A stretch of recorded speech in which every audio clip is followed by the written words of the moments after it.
अटल बिहारी वाजपेयी ये नाम सुनते ही भारतीय राजनीति की एक ऐसी शख्सियत सामने आती हैं जो सिद्धांतों और कह सकते हैं असल दुनिया की सच्चाइयों के बीच एक मजबूत पुल की तरह खड़े थे। तो चलिए आज हम उन्हीं के सफर को समझने की कोशिश करते हैं। एक ऐसे नेता जिनके फैसलों ने मॉडर्न इंडिया का नक्शा ही बदल दिया। सरकारें आएंगी जाएंगी, पार्टियां बनेंगी बिगड़ेंगे, मगर ये देश रहना चाहिए। सोचिए, ये शब्द साल 1996 में संसद में गूंजे थे। एक ऐसा दौर था जब भारत में बहुत ज्यादा राजनीतिक अस्थिरता थी। और ये शब्द सिर्फ भाषण का हिस्सा नहीं थे। नहीं, ये तो वाजपेयी जी के उसूलों का एक जीता जागता सबूत थे कि उनके लिए देश और लोकतंत्र सत्ता से कहीं ज्यादा ऊपर हैं। तो सवाल ये उठता है कि आखिर वो पल इतना ऐतिहासिक क्यों बन गया। इसकी कहानी शुरू होती है 1996 के उस अविश्वास प्रस्ताव से, जिसके बाद वाजपेयी जी प्रधानमंत्री तो बने, लेकिन सिर्फ 13 दिनों के लिए। हुआ ये कि सबसे बड़ी पार्टी होने के बावजूद भी उनके पास बहुमत साबित करने के लिए जरूरी नंबर नहीं थे। अब देखिए, वो चाहते तो जोड़ तोड़ की राजनीति कर सकते थे, लेकिन उन्होंने ऐसा नहीं किया। उन्होंने सिद्धांत को चुना और इस्तीफा दे दिया।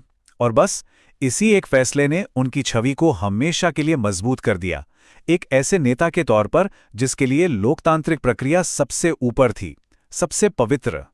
लेकिन ये जो उसूलों की मजबूती थी, ये आई कहां से? इसको समझने के लिए हमें थोड़ा सा समय में पीछे जाना होगा। उस दौर में जब वो प्रधानमंत्री नहीं बने थे, लेकिन उनकी सोच और उनका नजरिया उनके पॉलिटिकल करियर को एक आकार दे रहा था। साल था 1977 और मंच था यूनाइटेड नेशंस का। यहां उन्होंने दुनिया के सामने भारत का सदियों पुराना विचार रखा, वसुधैव कुटुंबकम, यानी सारी दुनिया एक परिवार है। जरा सोचिए, ये वो शीत युद्ध का जमाना था जब पूरी दुनिया दो खेमों में बटी हुई थी। ऐसे में ये कहना अपने आप में एक बहुत बड़ा और साहसी कदम था। ये दुनिया में भारत की भूमिका को लेकर उनका विजन था। उसी भाषण में उन्होंने ये भी कहा था कि भारत के पास ना तो न्यूक्लियर हथियार हैं और ना ही वो चाहता है, मतलब पूरी तरह से शांति और निशस्त्रीकरण का एक संदेश। लेकिन जैसा कि अक्सर होता है, दुनिया की असलियत और भू राजनीति की जो सच्चाई है, वो जल्द ही इस आदर्श को एक बहुत बड़ी चुनौती देने वाली थी। और बस यहीं से कहानी में एक बहुत बड़ा, एक निर्णायक मोड़ आता है। एक ऐसा फैसला जो उनके शुरुआती आदर्शों से एकदम अलग था। ये फैसला उनके करियर का शायद सबसे अहम और सबसे ज्यादा विवादास्पद फैसला बनने वाला था। मई 1998। ये तारीख भारतीय इतिहास में हमेशा के लिए दर्ज हो गई। क्यों? क्योंकि इसी दिन हुए थे पोखरण 2 परमाणु परीक्षण। एक ऐसा फैसला जिसने भारत की सामरिक नीति को, उसकी विदेश नीति को हमेशा हमेशा के लिए बदल कर रख दिया। तो सवाल उठता है कि ऐसा क्यों किया गया, इसके पीछे का लॉजिक क्या था? देखिए, ये एक बहुत बड़ा बदलाव था, आदर्शवाद से हटकर सामरिक यथार्थवाद की तरफ। मतलब अब बात सिर्फ आदर्शों की नहीं, बल्कि देश की सुरक्षा की थी। मकसद एकदम साफ था, दुनिया को बताना कि भारत अपनी संप्रभुता से कोई समझौता नहीं करेगा, अपनी परमाणु नीति को लेकर कोई अस्पष्टता नहीं रखेगा और अपनी सुरक्षा के लिए जो जरूरी है वो करेगा। और इसका असर तो फौरन हुआ। पूरी दुनिया में इसकी कड़ी आलोचना हुई। अमेरिका, जापान, कई बड़े देशों ने भारत पर आर्थिक प्रतिबंध लगा दिए। लेकिन देश के अंदर माहौल बिल्कुल अलग था। यहां इस फैसले का जबरदस्त स्वागत हुआ और इससे वाजपेयी जी की छवि एक बहुत मजबूत और फैसले लेने वाले नेता की बन गई।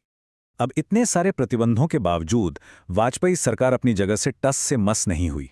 उनका स्टैंड एकदम क्लियर था कि राष्ट्रीय सुरक्षा के मामले में किसी भी बाहरी दबाव में कोई समझौता नहीं होगा। और जानते हैं क्या?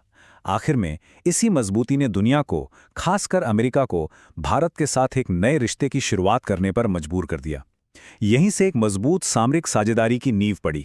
अब बात करते हैं एक और बहुत ही जरूरी और कह सकते हैं मुश्किल पहलू की। वो है पाकिस्तान के साथ वाजपेयी जी का रिश्ता।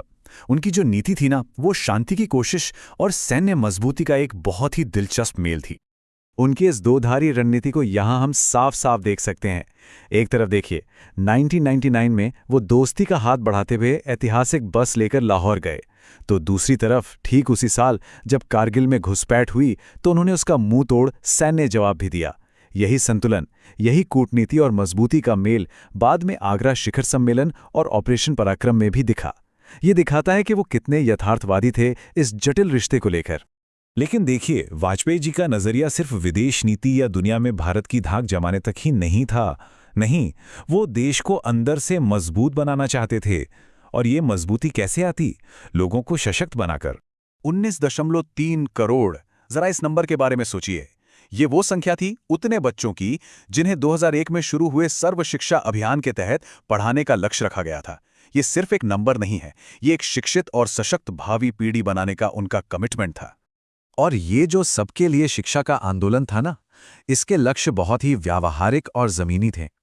जैसे कि नए स्कूल खोलो और क्लासरूम और टॉयलेट जैसी बुनियादी सुविधाएं दो। ये भी पक्का करो कि हर बच्चे को मुफ्त किताबें और यूनिफॉर्म मिले।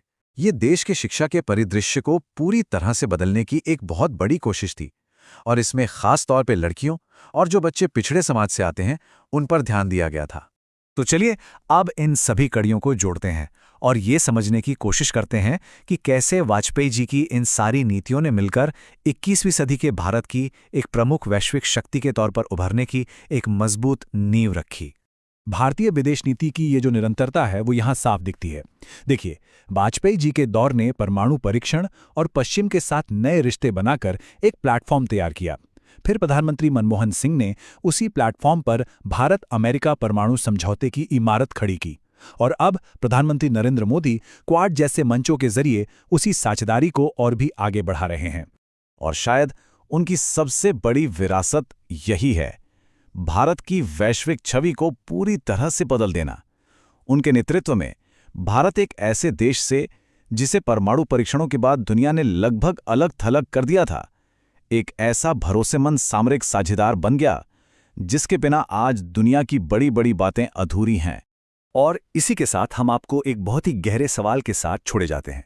एक ऐसा सवाल जो वाजपेयी जी के सबसे बड़े और साहसी फैसलों के केंद्र में था।